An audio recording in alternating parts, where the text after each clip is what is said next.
my colleagues in a meeting yesterday asked if I could do a tutorial on Pinterest or teach people how to use it. I thought this was a great idea and a good post to do for my Vlog-A-Day post. So Pinterest, it has had some updates recently that I've just started playing with, so hopefully I can show you that and then kind of give you a little bit more information about what Pinterest is and the things that you can do.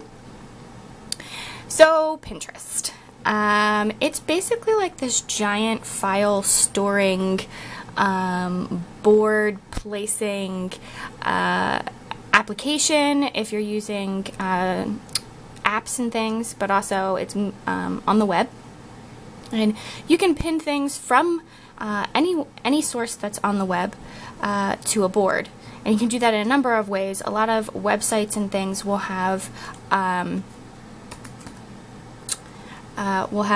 pin it buttons on them.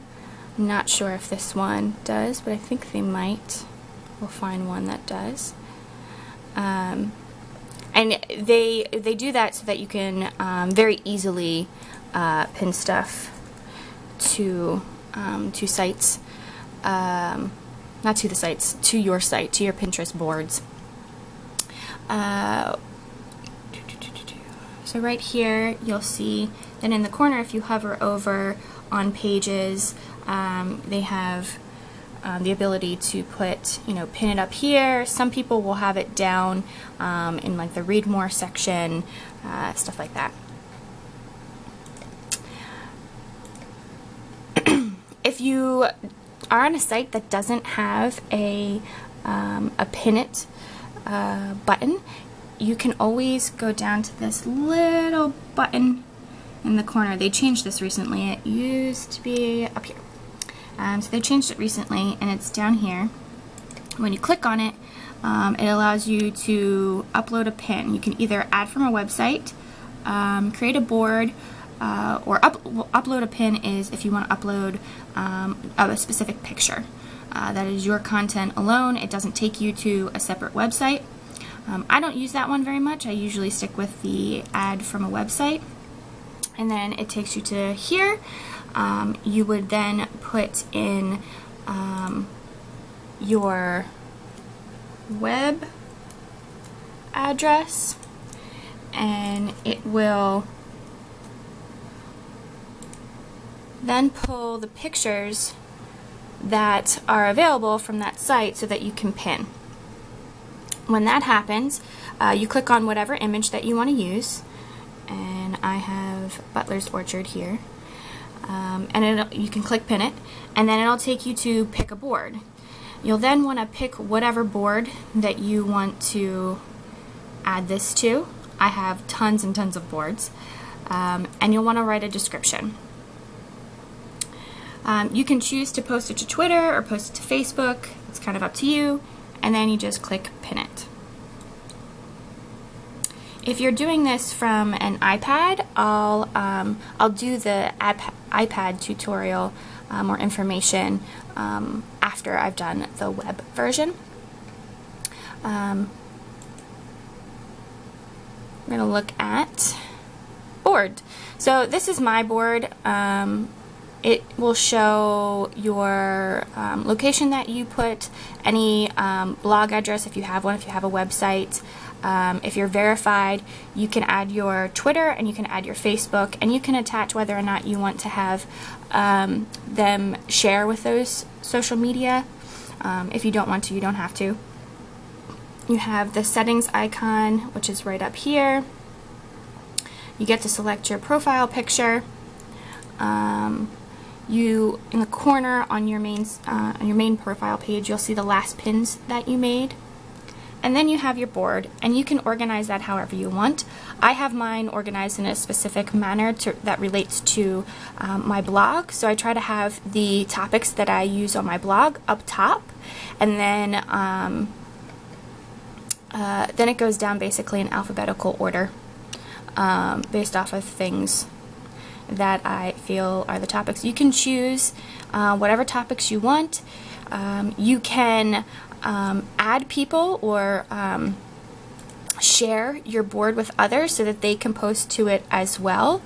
You can edit the board at any point in time, and it gives you information. You can add a map. Adding a map is pretty cool. I can show you a board where we have a map added. Down here is where you can add who can also pin to this, so that you're inviting them to be in a group share. A lot of larger pinners will do that, so that there's a whole community of pinners that you can share with. This is my green living board. One of the lesser amounts of pins I have on here. Only 31 pins, so you can see how many pins you have. You can see how many followers you have to that specific board. People don't have to follow your whole board. They can choose to follow just one board, or they can follow everything that you do.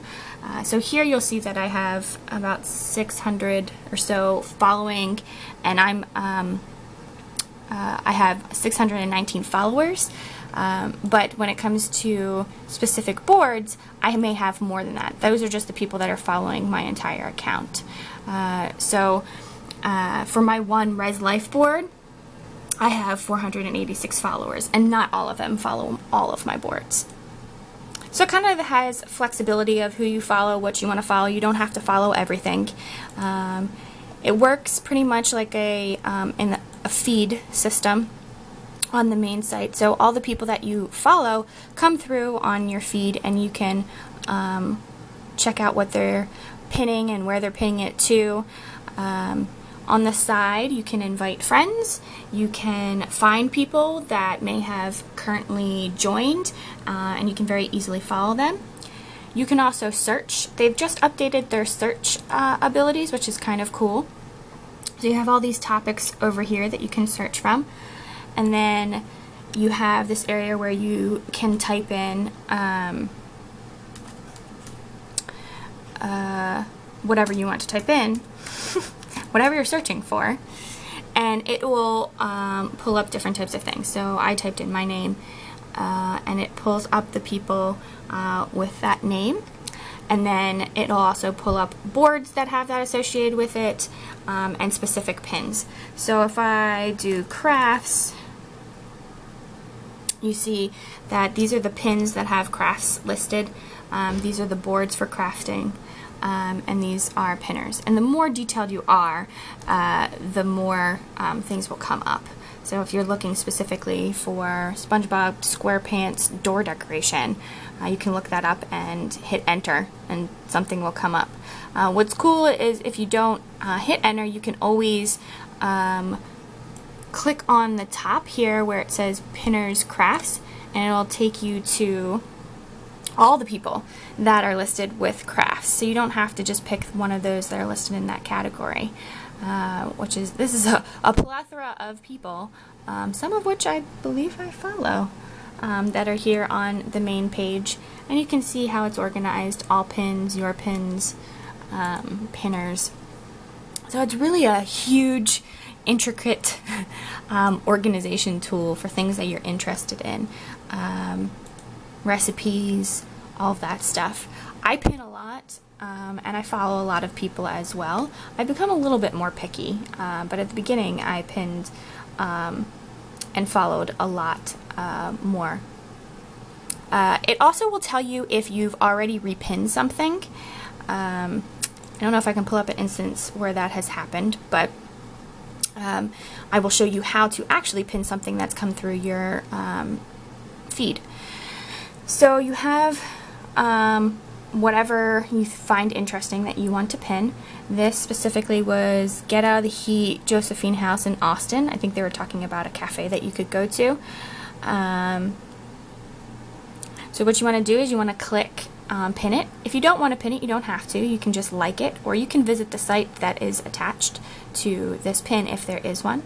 You have the opportunity to send it, so you can send a message to someone that is your friend on Pinterest, basically, and you have the option to share on Facebook.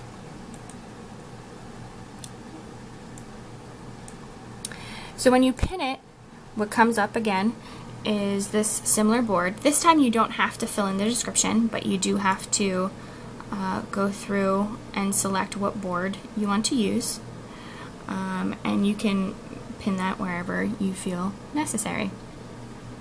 And then you just hit close.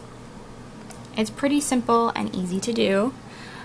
You have some stuff on the side excuse me, as resources, so it's basically more from that person and other things that they have pinned, so you can click on those too. It's kind of like when people get lost in a YouTube watching, it's the same thing with Pinterest.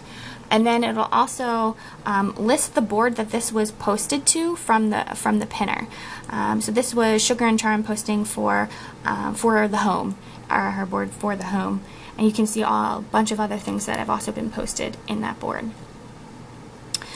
What is cool when you are posting as well, I will do this to my home board as well just to show you. So design for the home, and I'm going to pin it. What comes up is it tells you that it was added to your board, and then you can either see it now, it just disappeared, or you can go to a suggested board, which was that one that was in the center.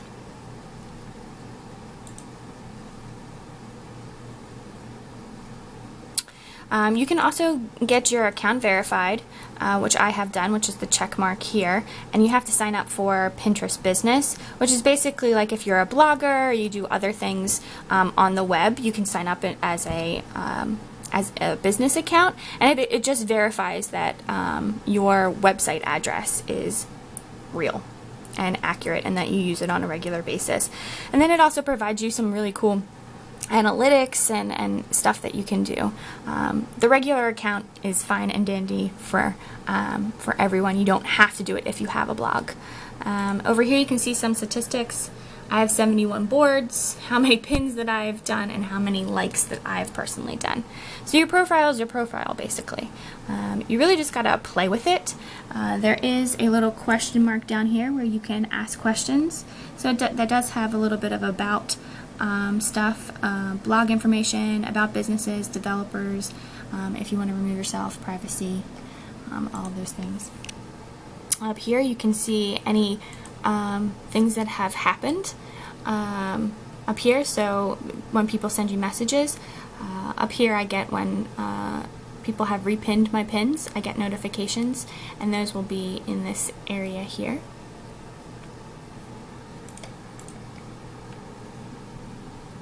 Oops. Alright, so that is pretty much Pinterest in a nutshell. It's pretty self-explanatory, and you can do with it what you really want to do. Follow as many people as you want, don't follow many people at all. Figure out what interests you have and search that way. They've increased the topics. So I hope this was helpful when it comes to the web version. I will be talking about the iPad version next. The iPad version, there's going to be a bit of a glare just because it's sunny in my office, but you want to click on your app, and you can download it for free from the App Store. I'm not sure what they have on Android. I know for a BlackBerry they do not have a Pinterest app, so I have to use the web on there. And your boards pretty much show up the same way they would on the web. I like the app version and finding things and posting things through the app more than doing it on the web, but I do like how large of a screen I have when I'm doing it on the web. It's simple and easy, similar tools as well, just looks a little bit different. So your main screen is all of the people that you follow and the different things that they have pinned, and you just scroll to find all that stuff. When you click on something, it pops up and it gives you some similar options as it does on the web. So you have the like button, you have the like button, you have the send button, you have the Facebook, and then you have pin it, and down here you have the information for what people posted. If you scroll down a little bit further, I forgot to mention this on the web one too. Whenever you scroll down a little bit further when you're about to pin something, they also have a bunch of different pins that are similar to what you are about to pin. So there's a bunch of different suggestions. That is another tunnel that you can get lost in. But it's a great tunnel to get lost in. And you can see at the bottom who added it, where they added it from, and what they added it to, which I think is pretty cool because that it's kind of like you could figure out more people to follow from doing this. So when you click pin it, what pops up on the side instead of in the center like it is on the web is this little list thing here. So you have a list of all of your boards. What I like about the iOS version is you have recent boards. On the web one, I believe it puts your most recent one at the top, but this one does 3, which I like a lot, especially when I'm pinning between at least 2 boards. I usually pin very frequently 2 at the same time. So it's very helpful and easy and quick for me to tap on it and it just pins automatically. You can edit what is being written very easily. I keep hitting to get rid of it. Or you can figure out which board you want to put it on. Simple and easy. And then you also have the ability to add a new board. If you feel like this isn't going to fit into a current board that you have, you can always add one. You just get out of screens basically tapping on the screen. It's pretty simple and easy. You don't have the same follow these people along the side and information like that. Down here you can see the little person is your profile, so it'll pull up that information. It's pretty detailed like the web, but when you click on specific boards, it doesn't necessarily tell you how many follow on that board, whereas the web one did. You can see who follows you in general and how many pins you've made and all of that stuff, and you can see all of your boards. And you can edit them. You can edit the covers of your boards on the web and on the app as well. You have, a general settings tab up here that you can click, and it'll take you to account settings and all of that information. Down here is where you get your notifications. And when you click on that, you can see the messages that have been sent to you and messages that or not messages, repins or things that you have pinned out that other people have pinned, which is basically repin. I don't know what I'm saying. Okay, so these are all the people that pin things, and you can see who is now following you, so you get notifications for that. The message thing is the new feature that has come up, so this is when people have sent you a direct message, which I think is cool. I haven't yet played with that. That just happened today. And then the plus sign down here is where you can add a pin. So you add from the web, you add photos, a place, or a clipboard, similar to the web stuff. And then you have the search. I like this search a little bit better because it's not words, it's pictures. So I can just click on the pictures, and it puts your recent categories up top, so the ones that you pin from the most. I like going to everything a lot, and not so much going to specific categories, just because I don't think a lot of people have fully gotten the hang of Pinterest, and they don't label things correctly. So a lot of things could be in crafting, but they're not because they didn't label the board correctly. So I go to everything a lot. I'll go to DIY and crafts, gifts, and design. But you basically just search up here, type in whatever you want. I think I have crafts here, and you see a lot more things come up in the app now, more selection, so more detailed options. So you typed in crafts, but it gives you the option to click on for girls, and then it'll filter it even more, which I think is a cool new feature to the app. And you have all pins or just your pins, it'll search that as well. And then you have your home screen. So that's Pinterest in a nutshell. Hope that was helpful. Bye!